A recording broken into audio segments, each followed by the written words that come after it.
already lost. You aren't being seen as a partner, you're being seen as a commodity. In a market like the GCC, where everyone is shouting for attention, being good is the bare minimum. Being different is the only thing that protects your margins. Tonight, we're breaking down the commodity escape. We're moving beyond logos and colors and looking at the psychology of premium. We're going to show you how to position your brand so that the price becomes irrelevant and authority becomes undeniable. Let's get into the escape. If the first thing a prospect asks you is how much, you've already lost. You aren't being seen as a partner, you're being seen as a commodity. In a market like the GCC, where everyone is shouting for attention, being good is the bare minimum. Being different is the only thing that protects your margins. Tonight, we're breaking down the commodity escape. We're moving beyond logos and colors and looking at the psychology of premium. We're going to show you how to position your brand so that the price becomes irrelevant and authority becomes undeniable. Let's get into the escape. If the first thing a prospect asks you is how much, you've already lost. You aren't being seen as a partner, you're being seen as a commodity. In a market like the GCC, where everyone is shouting for attention, being good is the bare minimum. Being different is the only thing that protects your margins. Tonight, we're breaking down the commodity escape. We're moving beyond logos and colors and looking at the psychology of premium. We're going to show you how to position your brand so that the price becomes irrelevant and authority becomes undeniable. Let's get into the escape. If the first thing a prospect asks you is how much, you've already lost. You aren't being seen as a partner, you're being seen as a commodity. In a market like the GCC, where everyone is shouting for attention, being good is the bare minimum. Being different is the only thing that protects your margins. Tonight, we're breaking down the commodity escape. We're moving beyond logos and colors and looking at the psychology of premium. We're going to show you how to position your brand so that the price becomes irrelevant and authority becomes undeniable. Let's get into the escape. If the first thing a prospect asks you is how much, you've already lost. You aren't being seen as a partner, you're being seen as a commodity. In a market like the GCC, where everyone is shouting for attention, being good. All right, welcome back to Elevate Season 2. This is episode 3 of Elevate. Today we are diving into a brand new topic, which is the commodity escape. Now, we're looking at branding for premium pricing and how to build the proper psychological moat and the proper psychological foundation for you. So we need to always understand that, as was listed in our cold open, if the first thing a prospect asks is how much, then we have already lost. Today we have the perfect guest with us that explains and actually dives into how and why branding separates from pricing and how to position your brand properly to drive the premium commodity. Now, with us today, joining us is Mr. Hessam Mahmoodi, the Creative and Operations Director of MLT Marketera. Mr. Hessam, how are you doing today? I'm doing very well. Thank you very much for asking. That's great to hear. Mr. Hessam, how would you like to give us a brief introduction to what we should be expecting from you today? Well, you guys should be expecting a lot of branding insight. Hopefully some deeper knowledge that you guys haven't expected or thought of before. I'll try my best in order to shine light about a lot of stuff that wasn't discussed properly by a lot of branders, and try my best in order to educate as much as possible. All right. So let's begin with something quick, light, and simple, right? So, Mr. Hessam, why don't you tell us a bit about your field? Why do you think, or why do you reckon that branding is crucial for business owners in the current day and age? Well, I don't just think it. I know it. See, every company survives through their brand. If you don't have a brand, then your entire business model fails. Your brand is what defines your company. It's what attracts any potential customer. Every single company, no matter what, to some degree or another, requires a brand. And because without a brand, you don't know where you're going and customers wouldn't know you. Your brand is what defines you and it's how you communicate with your audience. It encompasses a lot of things: visual, tones, what people think of you, and what they expect from you. A brand is, in my opinion, the most important part of any company, because without a brand, the company cannot communicate properly and cannot get their message out there. You cannot show what your value is, and you won't be able to know who your target audience is. Okay. So, Mr. Hassam, let's say in a normal business day-to-day operations, where would you list branding on a list of priority? And what does it come before and what does it come after? I would say the brand comes before anything else. I wouldn't put anything above branding, because branding is what unlocks every other department. It unlocks sales, it helps operation move smoother, and it helps the company be more well known. Because if you have a bad brand or an unclear brand, customers wouldn't come to you, or the wrong customers would be coming to you, and they wouldn't be satisfied, as they would be expecting something and getting something else. If your brand collapses or takes a hit, it's going to take a really long time for you to be able to recover from that. Your brand is your image, and it's what you're trying to portray to everyone who's observing you from the outside. If your brand takes a hit, your entire company takes a hit, and you're going to feel it over the next few months. All right. Okay, so let's say, since you've placed branding as the key to the business, or the brand itself is the key to the business, what would you, or how would you explain it actually to someone who does not know anything about branding? Let's assume that a business owner just begun their business, they have no clue about branding, and is moving on with life. His daily Yeah. operations are working properly, his business aspect is going well, but they are practically clueless about their brand. Okay. See, first start with explaining what branding is and how branding works. See, with branding, you can't really force the brand on someone. You can't force them to think about how you want them to see your business. A brand's objective is to guide the viewer's experience and to guide the viewer's thought process. You cannot really enforce your brand image on someone. It's your job as a brander in order to guide the viewer or the observer from the outside in order to see what they want to see from the brand. A brand is, as I said before, it's how people view you from the outside. It's the first thing they would see, and it's what they're going to tie you with.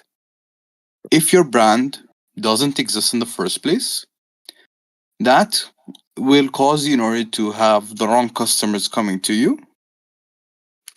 Well, let's say you are a construction company. If you don't have a proper brand or a proper reputation, even your reputation is tied to your brand. So, if you don't have a proper brand, then maybe someone random is going to come to you, someone who wants grocery supplies, because they don't know what you represent and they don't know what you work for. You might have a pristine product or pristine service, but without a brand, you aren't going to be able to target the right people and give them the right image of what you actually provide. Oh, all right. So let's assume for the time being that to play along with the idea of the brand unlocking the business. All right. So doesn't that kind of also differ to the aspect of segmenting? Isn't segmentation in marketing supposed to tackle which type of customer comes to you? Yes, but in order for you to be able to segment, you need to first understand who you're targeting. And in order for segmentation to work properly, you need to have branded properly. If you want to target a specific segment, you need to tone yourself, position yourself properly in order to be able to target that segment that you want to go after. Whether it's going to be premium, luxury, accessible, daily wear, or whatever type of brand you would like to have, in order for you to segment your customers properly and go after them, you need to know how to communicate with these people, and you need to be appealing to these people. And you achieve that with your brand. So in in the case, an example that I could give, let's say you're a clothing store, and you're trying to sell clothes that are accessible to everyone. If you don't have a brand, and later on someone who's after luxury comes to you just because you don't have a brand and they just see a clothing store and don't know anything about you, then you wouldn't be able then you wouldn't be able to target that person properly. And people wouldn't know what you actually represent, so you wouldn't be getting your target audience or your target segment. For you to be able to go after your segment properly, you need to be able to communicate with them properly, and you do that. All communication happens through your brand itself. So without an outlet for you in order to communicate, you wouldn't be able to get the customer base that you're actually going after. Oh, okay. All right, then. So this kind of opens up a lot of insights, actually, and a lot of roads that you can lead. But a question I've always been curious about, in your own personal opinion, would you say branding is subjective or objective? No, branding is subjective because I cannot enforce people in order to view my brand the way I want them to view it. At the end of the day, I can't control people. All I can do is guide them. It's my job in order to be able to guide them as best as I can. I'm going to base my brand based on how people are observing me currently and adjust it as I go forward. A brand needs a brand needs to be appealing to the target audience. And since mind control isn't a thing yet, it cannot be objective. You're going to have to play around your customer base and how they view your brand. Okay, so which companies or what brands would you say are perfecting branding? I mean, there's a lot. There's a lot. But I could say a few. Apple. Their brand has been synonymous with luxury, with comfort, and with something that everyone wants year in, year out. No matter what type of product they're going to put out, everyone's going to want that Apple product because they've branded themselves extremely well and marketed themselves extremely well. They're completely synonymous with the word luxury and comfort. People, even if there is a better phone out there, people are still going to go after Apple products because of the luxury and the esteem that comes with having an iPhone. The way that Apple has been able to brand themselves and position themselves so that they're always at the top of the market is extremely incredible. Especially since every year people complain whenever an Apple product comes out. They say there's not enough changes, there's not enough upgrades, but they still buy because they've positioned themselves so well and they've branded themselves so well that even if you have a negative experience, people still gravitate towards that product. Another thing I would say, another brand I would say is also McDonald's. McDonald's is, when you see the golden arches or even the color yellow, you'll immediately think of it McDonald's. Currently, I believe up until the Russia and Ukraine war, no two countries that had a McDonald's store had ever gone to war. And there's always a McDonald's readily available towards close to almost everyone. And the way that they've done their consistency is what defines their branding. They've stuck towards consistency throughout their menus, throughout their food, so that wherever you go, you're going to get the same taste. And that's what creates that nostalgia factor for all their customers throughout the world. So even if you go and travel to a random country, most people will gravitate towards going to a McDonald's store because that's what they know. And that's what they are going to feel comfortable with buying because they trust the consistency that they have. And branding, one of the most important parts of branding is consistency throughout the visuals that you put out, the message you try to put out, and the product that you put out.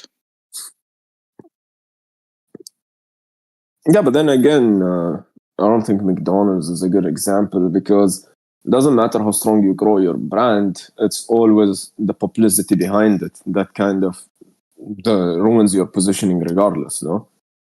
Could you repeat that? I didn't hear it properly. It doesn't matter how good you position yourself in the market when the publicity ultimately ruins it, such as in McDonald's case. Okay. Or a more arguable case as well is Starbucks. That's true. See, handling PR crises is very important for any brand.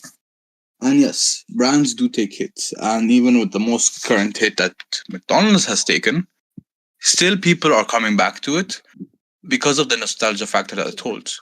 Like, most of the people that I know will order fries from McDonald's, expecting that same taste that they had when they were kids. Again, PR is very important as well. But McDonald's has built themselves so well in the foundation that even after this hit, they are still surviving in the Middle East, and they're trying to come back. I don't know about how well they've been faring since that last hit that they've taken, but the point still stands for like other brands such as Apple. Yeah, but then the point that you brought up of nostalgia, that's more marketing than it is branding, no? No, the nostalgia factor comes with the consistency. I tie it to the consistency of the product they put out. Consistency is also a part of branding. Because if you cannot consistently put out the same message or the same product, you lose a part of your branding element. So, for example, in McDonald's case, they've tied their brand to what they put to the food that they put out. Wherever you go, you're gonna get the same taste, the same quality, and the same experience you had when you were 5 years old. That's the first time you ever had fries or a burger from McDonald's. They tied their product towards their brand, and that's how I see that they've done their branding well, because they do have very strict rules about how their food is put out and how they try to serve all of their customers, and that the experience that they give is consistent across all chains, no matter which country they're in.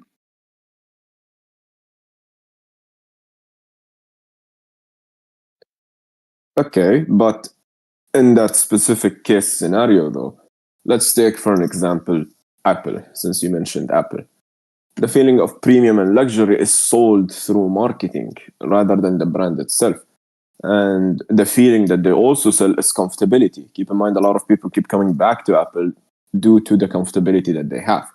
I.e., if you're a long-time user of iPhones, for an example, it'd be a hard switch to Android. So Yes. they kind of sold you on comfortability. It's kind of more of a marketing affecting factor than it is brand. Like, Well, for an example, in the case of McDonald's, since you brought up McDonald's, in the case of McDonald's, whether the PR made a hit or not, it doesn't seem to tie into the point that branding is key in this specific circumstance. So since their brand already took a hit to begin with and their targeted customers are children, right? And they're focusing on nostalgia, how often do you think the adults go to McDonald's, since the main and primary target is children, and especially with the many hits that they've taken recently, how strong do you think their brand actually is? No, we're not speaking from a standpoint of recognition because McDonald's is always going to be recognized. It already established its recognition. We're speaking about how a brand actually affects the profit margin, you know? Yes. Okay. You said a few points there. And, well, McDonald's doesn't just solely target children, they also target young adults and teenagers, especially with the shit that they did with McCafe and also with providing free Wi Fi to everyone who comes into their store. That is another way that they've targeted.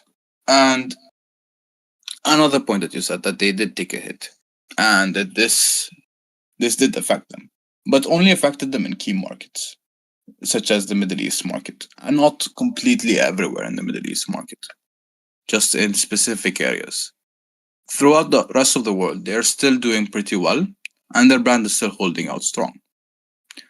They should currently be focusing on trying to reestablish their trust that they've lost in the Middle East market, and trying to reopen the avenues that they've lost.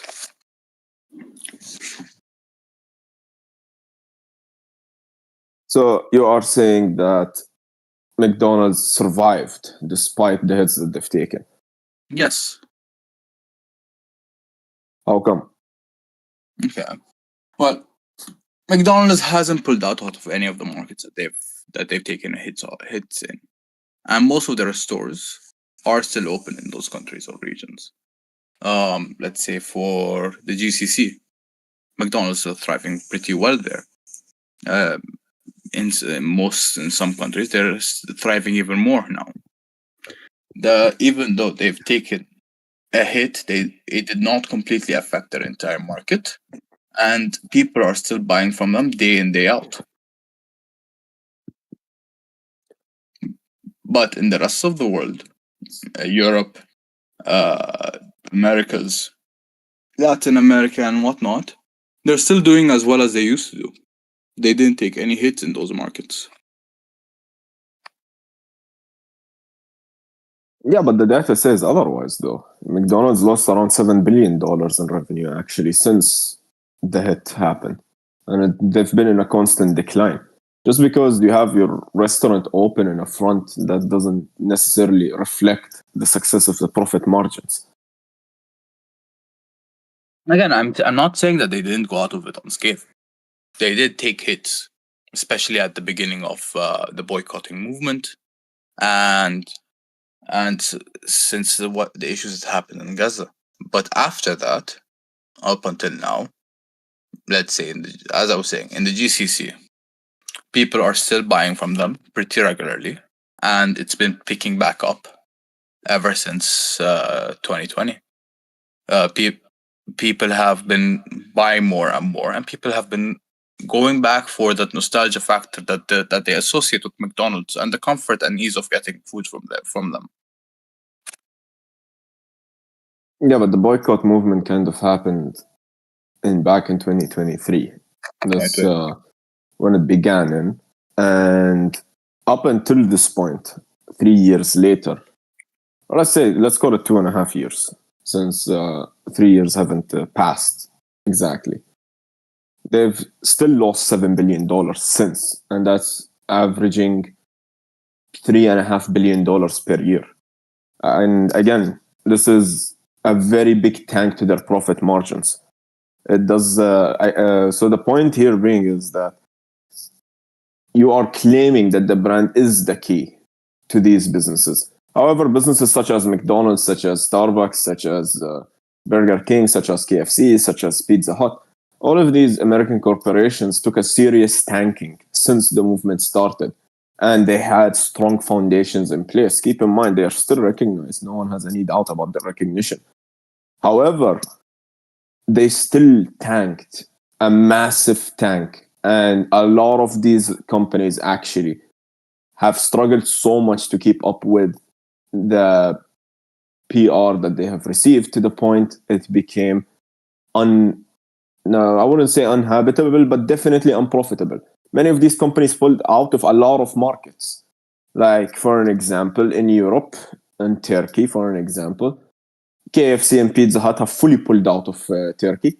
You won't find any Pizza Hut or KFC restaurants here, which showcases how fragile a brand actually is when it comes to tie to the profit margin itself. Same thing with McDonald's. Whether the restaurants are still open in the Middle East or not, the profit margins don't lie. McDonald's are losing much more than they're actually gaining, regardless of how many regular visitors they have. So the point here being is, in order for us to tie brand to profit margins, we need to look at the bigger picture here. So establishing a foothold or establishing a threshold for you in the market, for an example, building the foundation of the brand itself, I'm assuming that that's the first step for any business. Yes. Positioning yourself, establishing the brand. However, my sales as a businessman tie to my brand according to your philosophy. So in that case, if my brand is already taking a hit and it's already in the mud, how can I justify my profit margins? How does one fix that? Well, how do you fix taking a hit from a major PR issue? Is that what you're trying to ask? Whether it's a major PR issue or whatever it could be. But since brand is the key, so basically speaking, brand acts as the shield to my profits. Now, if that shield itself gets fractured, that means my profit margins tank with it. So how does one recover from that using your branding philosophy? Well, the first thing is, in order to address the issue that happened, whatever the issue might be, it's in order to acknowledge it and create a plan in order to appease your customer base in some way or another. Depending on what the issue originally is, if you could give me an example, I should be able to give you an answer to it. But for now, let's go without an example. If your brand has taken a hit, as I said before, your brand is the most important thing. And it's going to be very difficult to come back from any brand tanking or any brand hit that you might have. The most important thing that you do is you take immediate action. The immediate action needs to also come with some sort of compromise from the brand itself. In order for you to acknowledge that you value your customers' opinions and that your customers are your most important priority. You need to be able to position yourself properly in that issue, in that crisis. So you appease their worries, you acknowledge the mistake, and that you take the appropriate actions in order to fix whatever issue happened. It's not going to come simply or quickly either. It's going to take a long time for you to fix any branding mistake that you have done, especially if it's a crisis such as this one. It's going to take years, but as I said before, your brand is what is going to be the tiebreaker for you. It's going to be the make or break.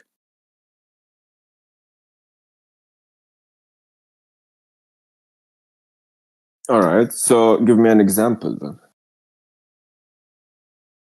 An example of a crisis scenario? Yeah. Well, I can't think of one right now on the top of my head, but I can give smaller examples. A lot of, let's say, for Talabat, an experience that I had personally. I used to get a lot of order cancellations from them, and that affected my personal view of them. How they used to handle it is that every time my order would be cancelled or that I would have an issue with my order, they would always immediately apologize. They would return my money and even offer me discounts or a free meal. That's how they would handle any issue that they would have with their customers. And I've had that experience on multiple occasions with them. Okay. So let's take a look at something much more practical. While we spend the last 2 episodes talking about infrastructure and business development and revenue growth in general, but however, there are many founders who have great operations who still get haggled on price. Why does a brand identity, as we established, act as a shield for a company's profit margin? And in this specific case, again, when the brand itself or when that shield itself gets fractured and my entire profit margin is tied to that shield, how does one recover from it? See, a brand isn't just what you say it is. It's how you make the customer feel when they see you. If you look at a $500 freelancer, if you look like a $500 freelancer, you can't charge $10,000 as a consultant. Design is the silent ambassador of your pricing. So you need to portray the right image in order for you to be able to charge the right price. You can't force someone to have an opinion on you. You need to guide your customers, your target customers, to see you in the light that you want to shine upon them, and guide their opinion of you as much as you can. Because we can't force our identity upon them, we need to use as many elements as we can. Colors that portray certain emotions, designs that would help make your message come out clearer, tones that will specifically target these people in order for them to see you in the light that you want to shine upon them. So you wouldn't speak the same way to an executive or a CEO as you would with the common person. In order for you to be able to target an executive, CEO, director, or any business owner, all of your strategies need to be precise. Your tone needs to be strategic, and it needs to be direct and to the point. You aren't going to speak to them emotionally or make them think philosophically. You're going to show that you know what their issues are and that you have the specific fix to whatever whatever issue they're currently facing. That's how you try to make the customers understand what your brand truly is. Okay. So in this case, in your opinion, how does branding differ than marketing? For someone who is just getting introduced to marketing, how do they differ, or how do they relate, or like what was the positioning there? See, branding is a part of marketing. Branding is a part of marketing, and it's a very important point of marketing. Marketing has many different factors, but in one way or another, they all tie back to branding. Your SEO, your content creation, your messaging, your positioning, it all really ties back to the brand itself. These are all ways where how people see your brand, how people view your business, and how they build the opinion that they're going to build about your business. So branding is a key part of marketing. It isn't different from marketing. It's a part of marketing. Marketing is a large umbrella for different type of ways and different types of techniques that you use in order to grow the reputation of your company. Okay, so how do you apply branding? Well, it depends on the case. Give me an example. In any case, in general, I mean, like, how do you apply branding on your day-to-day life? Okay. In my day-to-day life, I believe everyone has their own personal brand, whether it's large, small, or whatnot. Branding, in essence, is your reputation between your peers, family, and anyone who has an opinion on you. I try to build a reputation of myself where I can be dependable and someone who people can come to as an advisor. I try to build my own personal brand daily and try to adjust it as much as possible in order to portray the image that I want people to have of me. Not everyone in my life has the same idea of me, but they generally have something similar opinions. Again, I cannot force them to have one universal opinion, but I can do my best in order to make them all see me in the way I would like to portray myself. Everyone should have their own personal brand, and they should be working on that brand daily in order to be able to achieve any goal, their career goals, their life goals between their friends and families, and in order to help them position themselves better for their future that they want to achieve. All right. So, what would you say in this specific case, since branding is tied to the business? What would you say about Amazon? Amazon clearly is one of the most giant titans when it comes to branding. But we all know that Amazon, at the time Amazon actually began, it did not have a brand to begin with. Jeff Bezos did not pursue a brand when he began Amazon. So how did his success come before implementing branding? Because again, you have to implement it at some point so you can make an identity for yourself. But before then, Jeff Bezos was already successful before implementing the identity. So in Jeff Bezos' specific case, how was it different? Well, I didn't study Jeff Bezos' case. I didn't study it personally. I didn't go in depth into it. But what I can say is that Amazon's current success would not have been possible without their branding. Would you say no to that? By all means, the branding accelerated it, and so did marketing.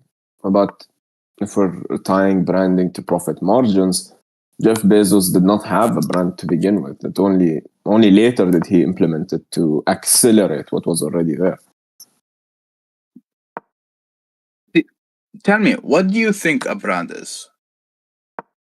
Well, in general, the brand goes and operates as the identity that you follow. Like, for an example, each company or each corporation or each entity is out there reflecting a certain image of themselves or the image they want you to be seen in which marketing enables. So branding is basically the identity that you follow, the identity that you want others to see or view your company in. Okay. And you say that Jeff Bezos did not have a brand at the beginning of his career or at the beginning of Amazon. Yeah, it's a very well-known thing. See, branding comes in multiple ways, okay? Based on what I know, Amazon first started off as a e-commerce website where books are being sold.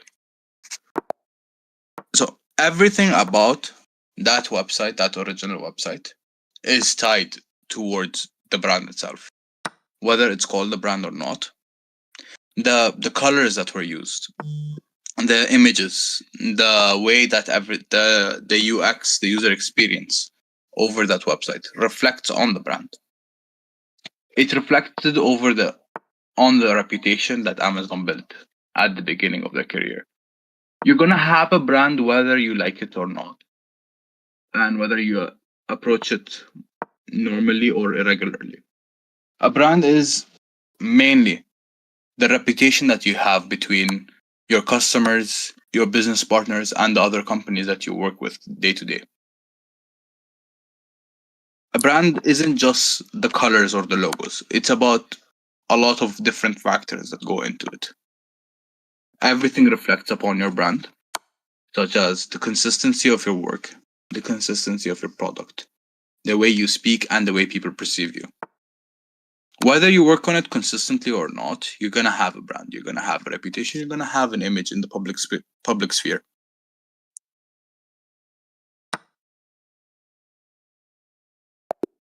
With all due diligence, yes, you are meant to have a brand at some point. But in Amazon's specific case, or in Jeff Bezos' specific case, because first of all, Amazon wasn't established in the 2000s. It was established at the beginning of the internet, where marketing was very primitive back then.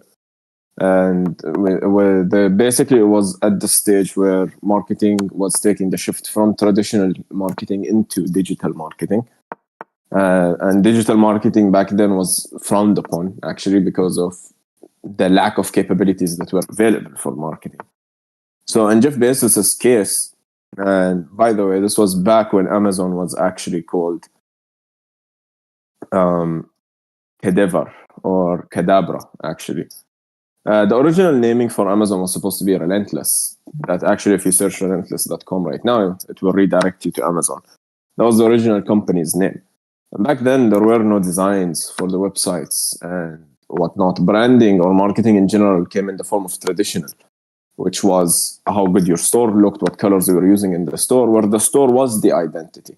However, Amazon operated on e-commerce. So his brand was actually established in 2000, the year 2000, which was 6 years after he began. And in those 6 years, Jeff Bezos actually set the foundation, and he relied on other aspects than marketing and branding in general. Because keep in mind, he wasn't using branding or marketing to begin with, because again, they were primitive and they relied on a physical store being there. And Jeff Bezos did not have a physical store. His branding was arguably non-existent or even poor, if you would say. So in case you were unaware about this case study, the original Amazon logo was actually an A. That's it, the letter A. And the website was basically a bunch of hyperlinks. There was no brand story. There was no brand colors. There was nothing. His success was actually driven by selection, price, and convenience. And Bezos himself was focused on the flywheel effect, which is using low prices to drive traffic. Now, this in modern days is called decoying, or using discounts to lead people somewhere. So back then, back in Jeff Bezos' day, even the same thing with Yahoo and Google. When they first began, they did not have a brand to begin with. It's only later that they developed a brand, which ultimately you do need a brand at some point in order to be remembered, in order to be linked to a certain emotion. But linking branding to profit margins, Jeff Bezos kind of breaks that cycle. You know? Okay. I have a question. Sure, go ahead. You said Hidaver in this case originally started off with going after the customers with low prices and being able to give them good products, yes? Yeah. And that they did have a logo, which was the A sign. Even though it might have not been a great logo, the A sign was there, yes? Yeah. So, in this essence, there is a brand. It might not be according to the current way that branding is being done or the way it used to be done then, but in all definitions, a brand did exist. Because at that point, he had the reputation of selling products at a cheap price, products that people wanted or were after, at cheap prices.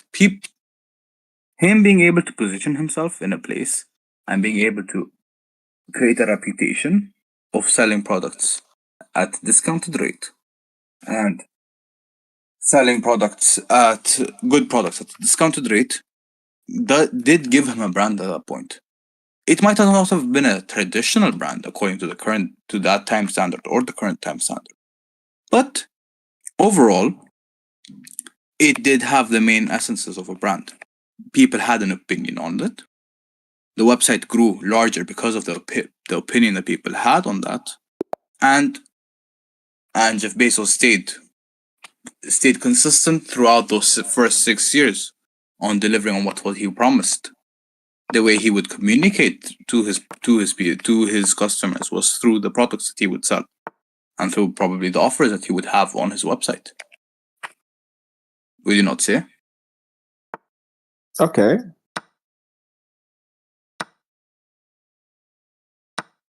I understand the perspective, yes. It would make sense to dive in that direction. But here is a question to understand branding in a bigger picture.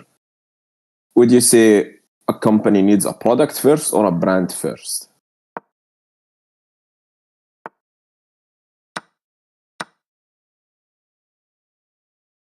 They're both important, but you can't have a brand without a product or a So, service. so the product comes first in this case. Mhm. Okay, and is a brand, in your own professional opinion, is a brand necessarily only manufactured or can it be inherited? It can be inherited. So in this case, in Amazon's case, what Bezos proved is actually you can inherit a brand. So back when Jeff Bezos did this, because Jeff Bezos is a prime example of branding can be an accelerator. And Jeff Bezos actually did a lot of workshops on this and a lot of case studies on the early days of Amazon to prove how an entrepreneur can navigate the market with unique and creative techniques. So the thing that Jeff Bezos did was he only began the brand once he was at a successful stage. He did it later in those stages. And through the user experience that he gathered, he made the brand set itself into the market. Right? So this is a prime example of inheritance brand, in which a brand can be inherited based on your actions rather than you trying to force it. Because manufacturing a brand is the same as forcing a brand, right?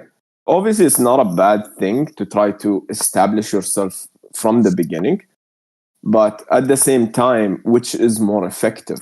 Is it that you try to force a brand, or is that your brand is given to you naturally? A brand is given to you naturally. So in Jeff Bezos' case, his profit margins were already high before he began his brand. Mm-hmm. So how does Jeff Bezos differ than your philosophy? Why did he go against the philosophy and it worked out for him? None. A question. If Jeff Bezos went away from the traditional way that he used in order to grow his business, let's say he started selling premium products suddenly, All right.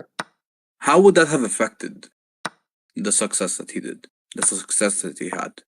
If, let's say, somewhere in year 3, he started selling books at $1,000 a piece, mainly. He switched up his entire website to start selling expensive books that are difficult to obtain and that people would have to pay some serious cash in order to have in their hands. Okay. How would you say that would have affected his business? I mean, arguably speaking, if he switched suddenly to books at a premium pricing, he would still have success to some degree, because at this point it has because at this point it no longer has to do with branding. He just needs to remarket. He needs to reposition himself. He needs to change the entire design in order for that to be able to succeed. And he might have some success initially, but over the long run, because people wouldn't know what to expect from him on a regular basis, people wouldn't be able to know that he is the right fit for them. Again, he might have some success at the beginning, but he wouldn't have had the same. He wouldn't have had the same success that he has right now, as he would have completely changed the narrative of what he sells and the narrative of what he does, and would have thrown cold water at all of his customers. Okay, fair enough. I mean, in that case, how would you describe Nvidia's sudden price increases alongside their success? Because Nvidia is going through what you're describing right now, thanks to the price surges. So NVIDIA's products, regardless of what component it is, they're all soaring through the sky. Some of them are going up to 10 times the original amount. And NVIDIA, they're still selling. yes, NVIDIA has a unique case here. They're selling an essential product that they have practically a monopoly on. Most of their graphics cards and most of the technology that they use, they're the main people providing it, and they're tied to the government. NVIDIA is the face of graphic cards and a lot of computer technology. People will still, just like, for example, Apple's products are being increased year in, year out, but because of the brand that they've built and the reputation that they've built, people still buy it even if the prices are increasing. As I said previously, people have negative comments about Apple every year. I see a lot of traction before any Apple products being put out. People dissociate this year we won't buy any Apple product, but they still put up record-breaking numbers. Why? Because, as I said previously, they've tied luxury, comfort, and ease to their product. In Nvidia's case, the product that they have is, first of all, the reason that they're having such record numbers is because of the business deals that they've done. They have a lot of business deals with a lot of AI companies, and they're buying all of their products. They aren't necessarily being bought by the average common person, such as OpenAI. They had a massive deal with OpenAI, which they have given a lot of chips to them and processing power to them. That has contributed significantly to the success of NVIDIA. And in one way or another, NVIDIA has a complete monopoly over the best graphic cards. That's why a lot of countries such as China and even the Middle East are cutting deals with the USA in order to have access to these cards that NVIDIA provides.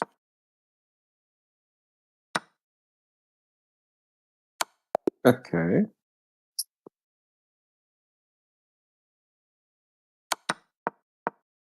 All right. I mean, that makes a lot of sense, actually. Yes. Definitely makes a lot of sense in the case of NVIDIA.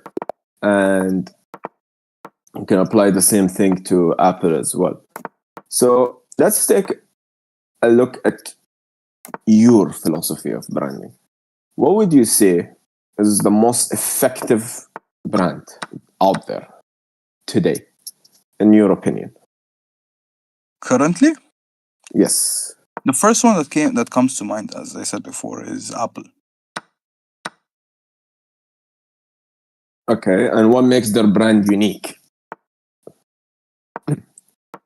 It's the customer loyalty that they have.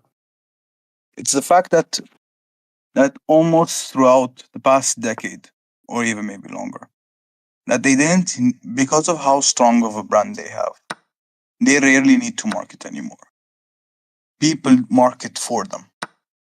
Every second or third person has an iPhone, and everyone who has an iPhone speaks highly of the performance of their iPhone, even though iPhones aren't as good as some of the other Android phones overall. Like, there are a lot of Android phones that have much better processing power, camera power than iPhones. But people still speak highly of iPhones because of the brand that's being tied to it. They are as loyal to Apple as they would be to their parents. So Apple has brand loyalty. That's what's setting them apart. Yes, the level of brand loyalty that they have is extremely high. Okay. And how does one develop brand loyalty? Well, brand loyalty comes through multiple ways.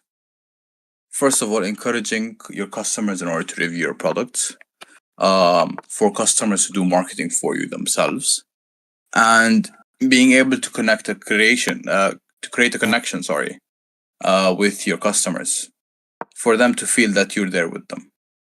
Through that, You would make your customers want to be a part of your brand and to be loyal.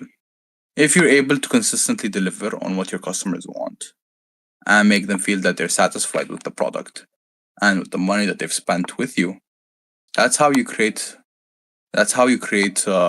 brand loyalty. And a key part of that is consistency. Being able to consistently give out the same experience or a better experience to your target customers.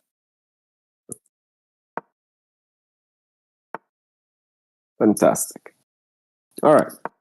So in that case, Mr. Hessam, since a lot of people realizing that their brand sometimes looks like a template, let's say that we want to help out to escape that. What would you say we have to offer? Could you repeat that? Sorry. I said that, a lot of people are now realizing that their brand looks like a template rather than actually storytelling. So what would you say we're offering to help so they can escape that? Well, that's a great question to ask. We are opening 5 slots for a visual authority audit. I will personally look at your website, your LinkedIn, and your sales decks. I'll let you know exactly where your design is leaking trust and how to fix it to support a 2x price increase. Link is in the chat right now. Fantastic. So, Mr. Hessam, let's put your test, or let's put your skills to the test. We have a few scenarios up on the board right here for us. Let's see how a branding professional or a creative director looks at them. So let's say that we have a $10,000 per month consultant with a website that's built on a generic 2018 Wix template. The prospects love the calls, but they ghost really when the proposal arrives because the proposal looks cheap. Well, in this scenario, you're creating cognitive dissonance. Your words say high value, but your visuals say low budget. We're going to redline this landing page live to show you how to align your visual authority with your actual expertise. So you can't really charge high prices in order to create premium landing pages or premium websites when your own website doesn't reflect that premium quality that you're promising. Especially in this regard, where your website is going to be a form of advertising for the work that you do. If you can't deliver to yourself what you can deliver to your customers, they're not going to trust you from the first look that they have at your website. Customers usually make a decision on what you do, who you are, what you could probably deliver in the first few minutes or maybe even few seconds of looking at your brand.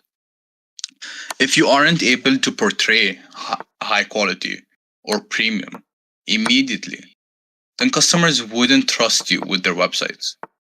You need to show the right colors, the right user experience to your customers for them to be able to trust you with their websites.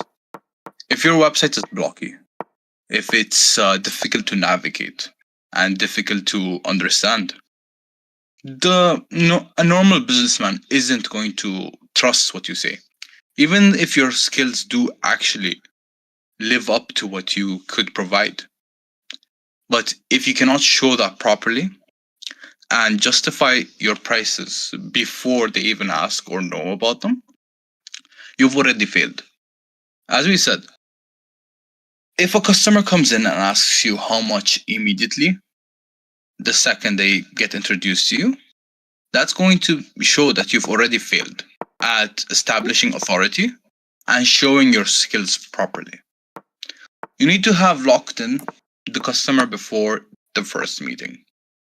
They need to come in knowing you're a professional, seeing the work that you've created, and being able to trust to a level where it's almost blindly.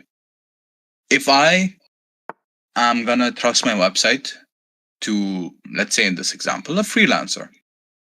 And I go to this freelancer's page and I see that that he's charging $10,000 for a landing page, for example here. But the landing page I get to whenever I go and search him up is very difficult to navigate, has a lot of colors that do not synergize with each other, and the tonality that he uses is just for the common everyday person. Me as a business owner, I'm not going to gravitate towards this freelancer. I'm going to think that he's just charging high prices, trying to overinflate what he could do, and that he's just trying to look for someone he could scam.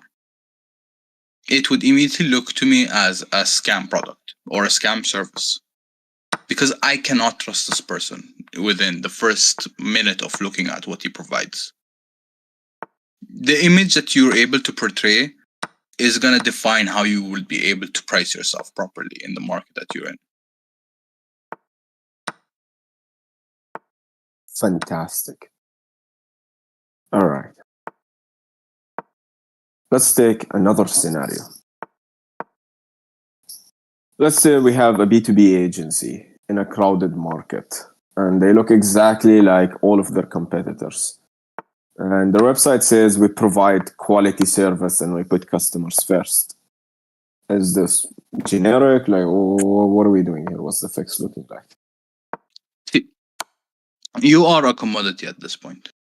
You're fighting in a price war because you haven't built a narrative moat. If I can swap your logo with your competitor's logo and the website still makes sense, you have no brand. You're just trying to piggyback off of other people without actually establishing yourself. You're selling services when you should be selling proprietary methodology.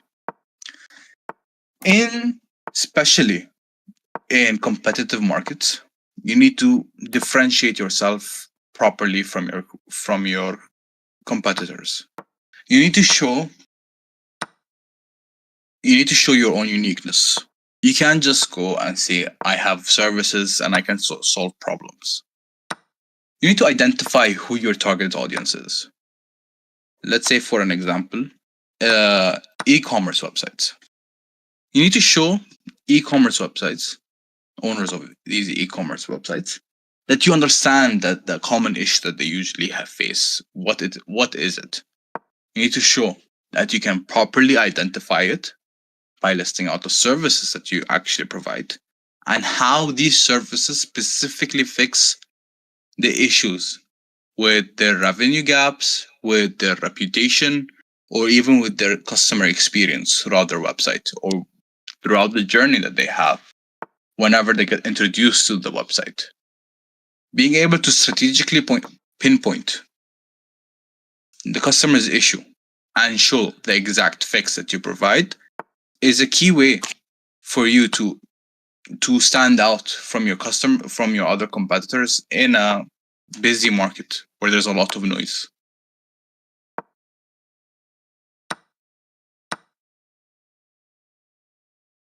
All right, so basically we're trying to say to not be generic, to find a way to stand out. Of course, because that's an issue that a lot of companies or businesses face in extremely busy markets. They see a method that worked for the competitors and they stick to it to a T.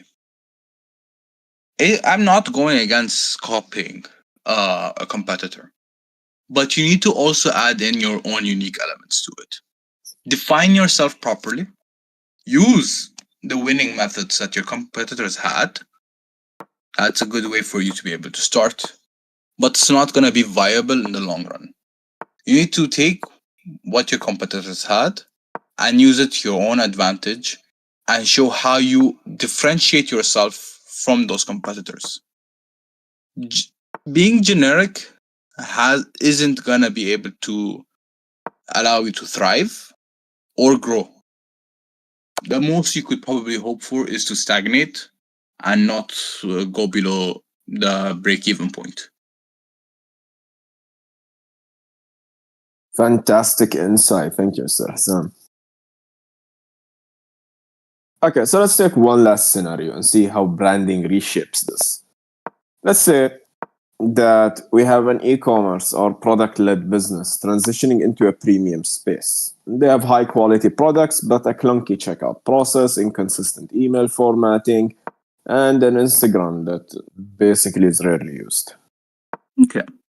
See, I've pinpointed this point a few times throughout a long time. Your brand isn't just a logo.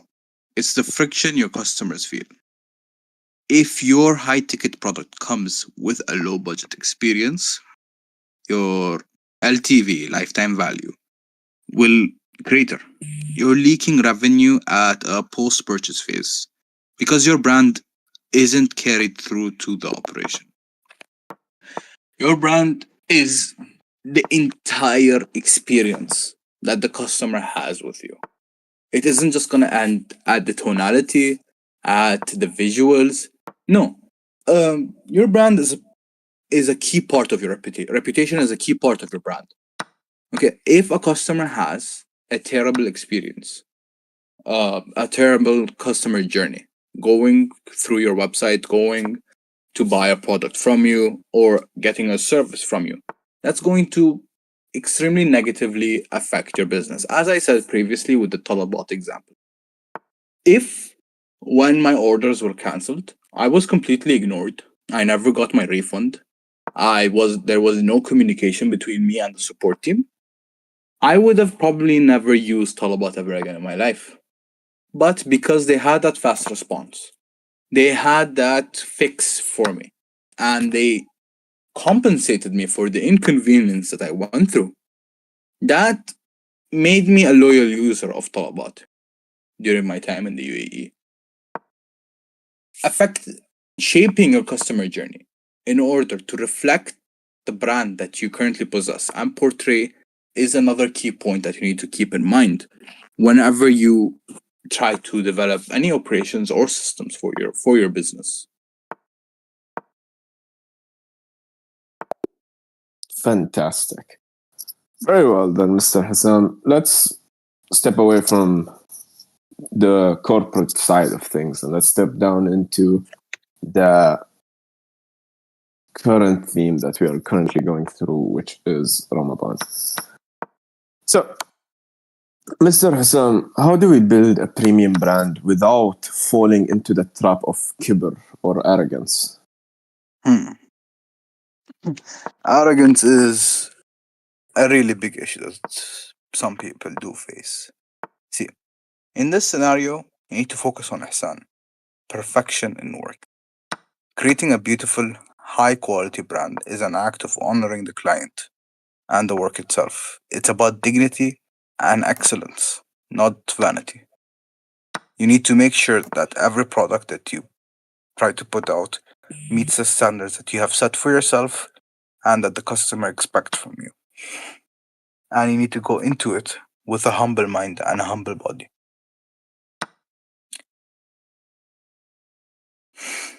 Well said. Very well said. So, Mr. Hassam, as a brand owner, your visuals are a promise to the market. How does the concept of amana or trust or stewardship apply when we are designing our marketing materials? See, your brand identity is the contract you sign with the public before they ever meet you. If you use premium branding to mask subpar service, you are violating that amana.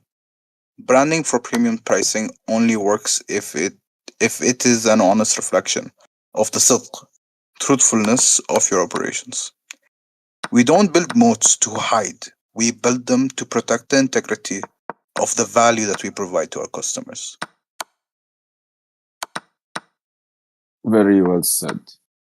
Well, Mr. Hassam, we have some questions to you from the audience to see how your perspective applies to their day-to-day lives.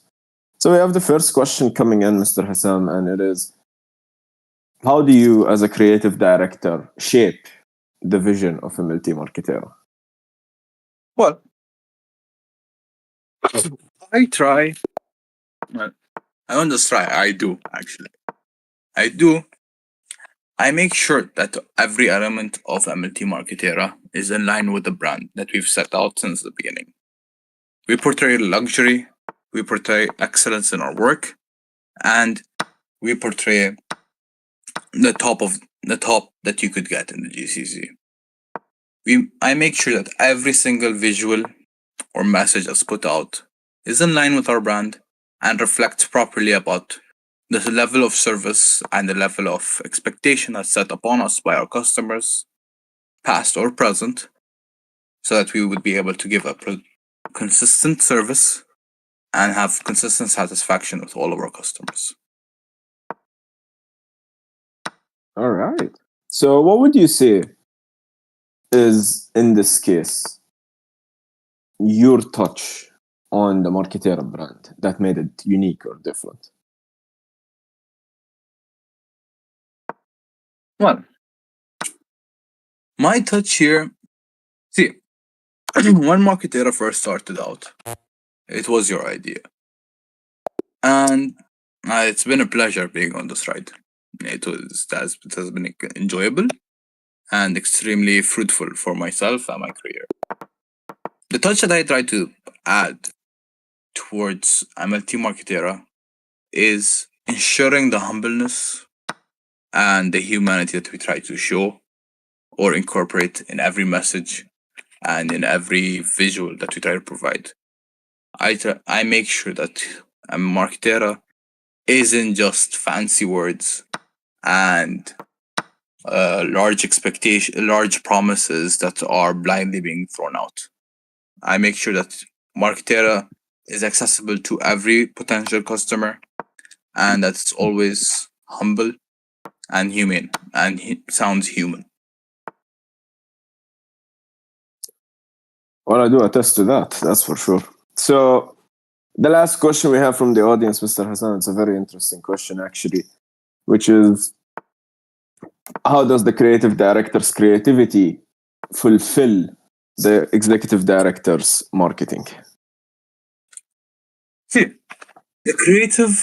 me, the creative director, and you, the executive director, our work goes hand in hand. My work completes your work, and your work completes my work. We're both essential towards the complete business or company that's called MLT Marketera. You set the strategic vision, and I do my best that the messages are put out and that people view us in the way we need to be viewed. I ensure that every piece of visual asset, messaging, and direction that we're going is going to be in line with the vision that we have for the future of this company. Fantastically well put. There's actually a continuation to the question, which is, oh yeah, there is a continuation that actually piggybacks off of your answer, which is,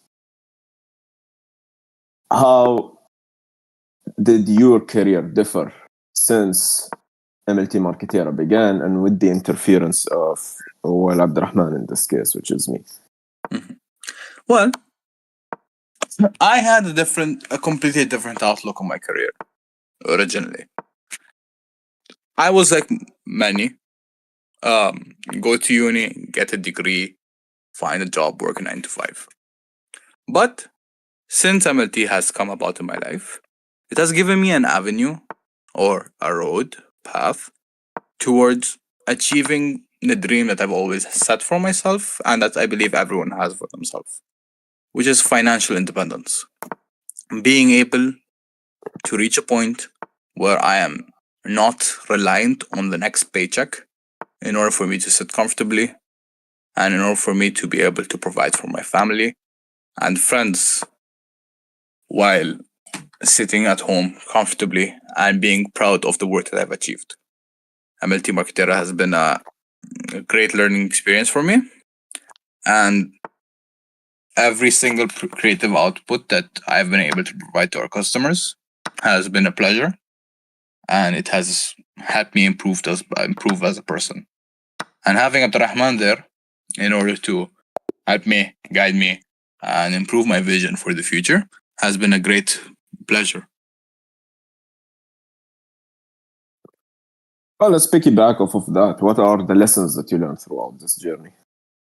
Well, discipline for sure. Going from a university student to suddenly a business owner has definitely forced my hand in order to learn discipline. It has allowed me to be more career driven instead of just focusing on the next 1 to 2 years. I try to look forward to the next 5 or 10.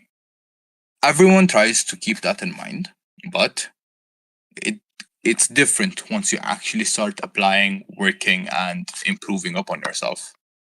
Being able to plan that far ahead takes a lot of creativity and a lot of future thinking. No matter how greatly I try to plan, at the end of the day, God is the greatest of planners, Allahu Akbar. And all I can do is set my trust in God and go upon with the plan that I've set and get whatever the rizq that I'm supposed to be getting is. Very wise words, Mr. Hessam. Well, it's been a pleasant experience hosting this episode, getting more insights into branding that enables the creative mind or the creative businessman to understand the branding aspect of their business. Mr. Hessam, what would you like to say as we close the episode? Well, I want to leave the viewers with this one final message. See, price is a choice. If you don't choose your position, the market will choose it for you. And they will always choose the bottom. Inshallah, we will be back this Tuesday to talk about SEO as a high ROI asset. Now, with this time, Abdurrahman Shadid being the guest and me being back as host. Until then, elevate your standards and Ramadan Kareem.